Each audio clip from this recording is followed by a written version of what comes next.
बुरा तो लगा होगा दोस्तों, सबको उम्मीद थी कि आज शायद सुप्रीम कोर्ट से एक ऐसा फैसला आए जो कि इन आइन शिकनों को, इन मुल्क दुश्मनों को सजा दे, लेकिन वो ना हो सका।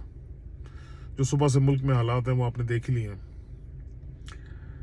लेकिन अपने आप को चीफ जस्टिस की शूज में रख के देखो जरा 2 सेकंड के लिए। जिस किस्म का प्रेशर से वो बंदा गुजर रहा है, जिस हुकूमत का फर्ज बनता है कि सुप्रीम कोर्ट के हुक्म की तामील करे, वो हुकूमत तो पार्लियामान में बैठ के गालियां दे रही है और रोड के ऊपर जत्थों को बुला के सुप्रीम कोर्ट पे हमला करने की धमकियां दे रही है। तो बड़े मुश्किल वक्त से गुजर रहा है, मैं समझता हूँ, ये मुल्क।